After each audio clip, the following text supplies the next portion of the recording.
सांगलीत उद्योग भवनासमोर कर्जासाठी बेरोजगारांचे ढोलबजाव आंदोलन। प्रलंबित कर्ज प्रकरण पूर्ण करण्यासाठी 10 मार्चपर्यंत दिला अल्टिमेटम। 11 मार्चपासून आंदोलनाचा इशारा।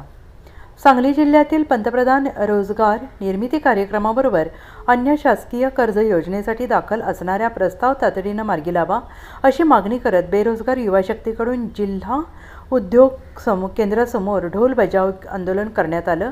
यावेळी ढोल वाजवत झोपेचं सोंग घेतलेल्या अधिकाऱ्यांना जागे करण्यासाठी हे आंदोलन घेण्यात आलं। सांगली जिल्ह्यामध्ये यावर्षी जवळजवळ 1500हून अधिक विद्यार्थ्यांनी कर्जासाठी प्रस्ताव दिले आहेत।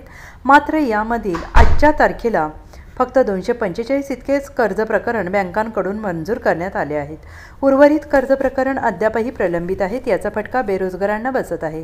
त्यामुळे जिल्हा उद्योग केंद्रामार्फत असणाऱ्या योजना तसेच विविध महामंडळाकडील कर्ज योजना या योजनांमध्ये दाखल असणारी कर्ज प्रकरणं तातडीने मंजूर करावीत अशी मागणी करत बेरोजगार युवा शक्तीकडून जिल्हा उद्योग केंद्रासमोर ढोल बजाव आंदोलन करण्यात आलं।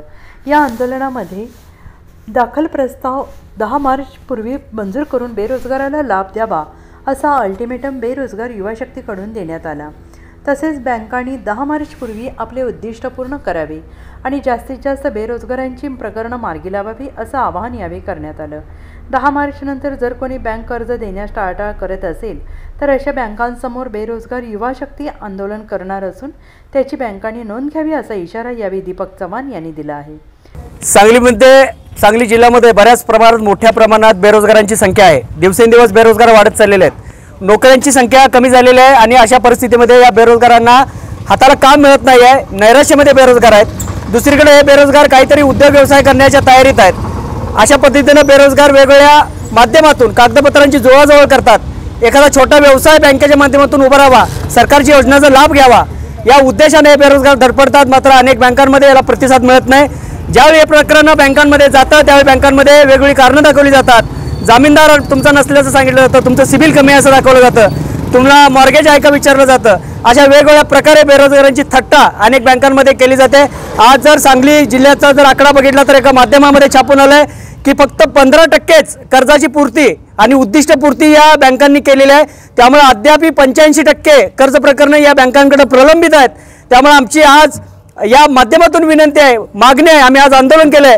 हे झोपी गेलेलं सरकार आहे, झोपी गेलेलं हे अधिकाऱ्यांचं हे प्रशासन आहे। त्यांना जाग आणण्यासाठी आणि झोपेचं सोंग घेतलेल्या अधिकाऱ्यांना जाग आणण्यासाठी आम्ही आज ढोल बजाव आंदोलन केलेलं आहे। या माध्यमातून त्यांना आमचा इशारा आहे की 10 मार्चपूर्वी जी दाखल प्रकरणं आहेत ती दाखल प्रकरणं तातडीने मंजूर झाली पाहिजेत। कुठल्याही बेरोजगाराला कोणत्याही प्रकारचा जामीनदार किंवा अन्य कुठलीही अट न घालता ज्या शासकीय नियमावली या शासकीय नियमावलीच्या आधारे त्यांना कर्ज मंजूर झालं पाहिजे। अन्यथा यापुढचं आंदोलन बँकांच्या दारामध्ये आमचं असणार आहे। बँकांच्या अधिकाऱ्यांना आम्ही रस्त्यावर फिरू देणार नाही आणि बँकांना टाळे ठोकल्याशिवाय आम्ही गप बसणार नाही। बेरोजगारांची जर कोण कुचेष्टा करत असेल तर त्यांना आम्ही सवकी बळ करून सोडू। यासाठी आम्ही जिल्ह्यातले बेरोजगार, काही तक्रारदार, काही पीडी त्या ठिकाणी आलोय आणि आम्ही शेवटचा त्यांना इशारा देतोय की मार्च एंड आलेला आहे। बँकांकडून जर बेरोजगारांची पुन्हा चेष्टा कराल तर त्या ठिकाणी त्या अधिकाऱ्यावर ठोकलं जाईल असा इशारा आम्ही या ठिकाणी देतोय। Bureau report SBN Marathi Sangli.